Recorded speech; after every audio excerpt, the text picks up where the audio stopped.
कैसे हैं आप सभी। मैं आपकी प्यारी दोस्त आस्था। तो आज हम स्टार्ट करेंगे क्लास 10th का चैप्टर दंतुरित मुस्कान। दंतुरित का अर्थ होता है नन्हे नन्हे छोटे छोटे दांतों वाले एक प्यारे से बच्चे का मुस्कान।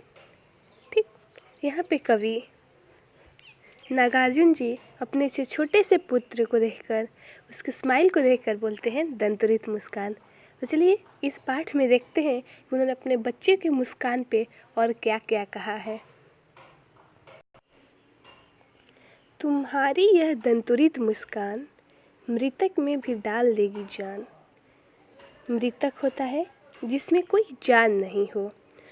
वो अपने छोटे से प्यारे से बच्चे को देखकर बोलते हैं तुम्हारी यह दंतुरित मुस्कान ऐसी लगती है जैसे बेजान व्यक्ति में भी जान डाल देगी।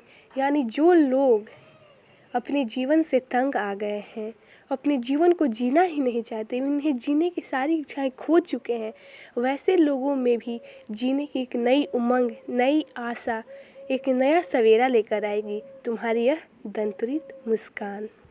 इसके आगे है धूली धूसर तुम्हारे ये गात। धूली धूसर का अर्थ होता है धूल से सना हुआ, गात मतलब शरीर। यहाँ पे कवि अपने छोटे से बच्चे को बोलते हैं धूल से सने हुए तुम्हारे ये शरीर देखकर ऐसा लगता है जैसे छोड़कर तालाब मेरी झोपड़ी में खिल रहे जलजात। सॉरी, यहाँ पे जलपात लिखा गया लेकिन यहाँ पे लिखा गया है जलजात। जलजात का मतलब होता है कमल। ऐसा लगता है जैसे कमल तालाब को छोड़कर मेरे झोपड़ी में ही खिल गया हो। यानी तुम्हारे धूल से सना हुआ शरीर इतना खूबसूरत, इतना मनमोहक लगता है जैसे कि कोई तालाब में खिला हुआ कमल उस तालाब को छोड़कर तुम्हारे पास आ जाए, मेरे झोपड़ी में आ जाए। परस पाकर तुम्हारा ही प्राण पिघल कर जल बन गया होगा कठिन पाषाण। यहाँ पे बोलता है तुम्हारे स्पर्श से, तुम्हारे स्पर्श की गर्मी से, उसकी ऊर्जा से वह कठिन से कठिन पाषाण भी पिघल कर पानी बन गया होगा।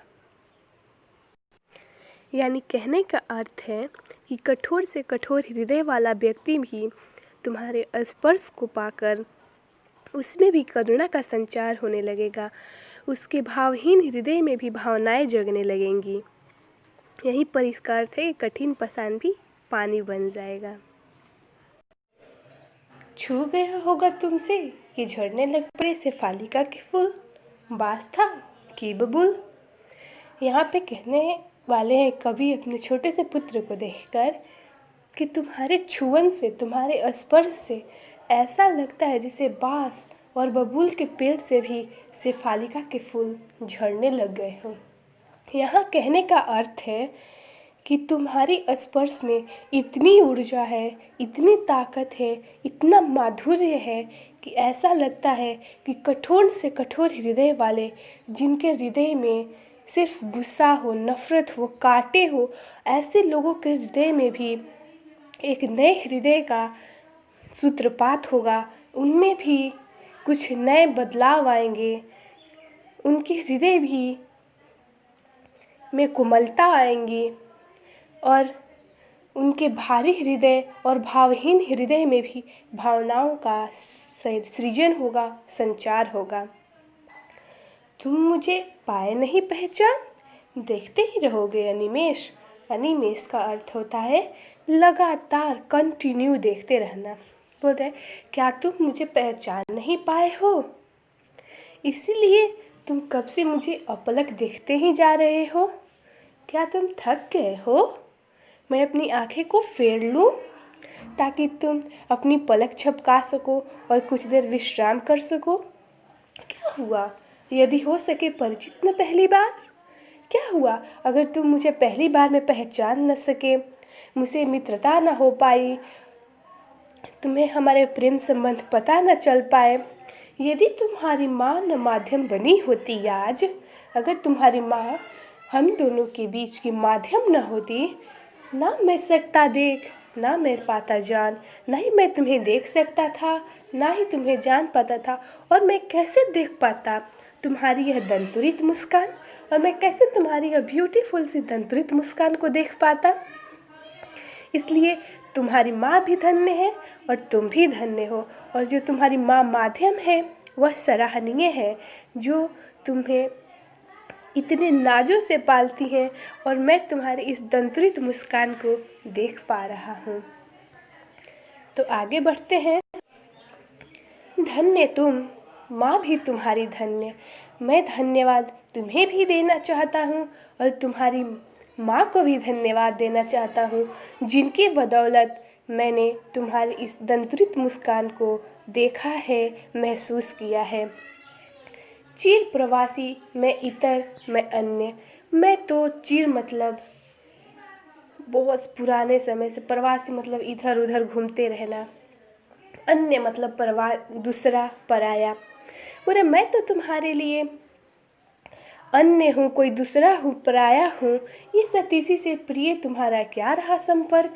मैं इतने दिनों बाद तुम्हारे लिए कोई प्रवासी की तरह, किसी अन्य व्यक्ति की तरह हूँ, इसलिए हमारा इस अतिथि से तुम्हारा क्या संपर्क रहा होगा, कुछ भी नहीं। इसीलिए तो माँ, उंगलियाँ माँ की कराती रही है मधुपर्क। इसलिए तो तुम्हारी माँ की जो उंगलियाँ हैं वो मधुपर्क कराती है। मधुपर्क का अर्थ होता है पंचामृत। पंचामृत जो होता है 5 चीज़ों से मिलकर बना होता है। दूध, घी, शहद, जल और दही, ये 5 चीज़ों से मिलकर बना होता है पंचामृत। इसको भगवान या कोई भी अतिथि को दिया जाता है। तो तुम्हारी माँ की उंगलियों से स्नेह रूपी जो पंचामृत, जो मधुपर्क मिलता है, तुम उसे कितने प्यार से अपने मुंह में लगाए रहते हो, जैसे कोई अमृत निकल रहा हो। इस स्नेह और ममतामयी माँ की प्यार को तुम ऐसे चूमते रहते हो।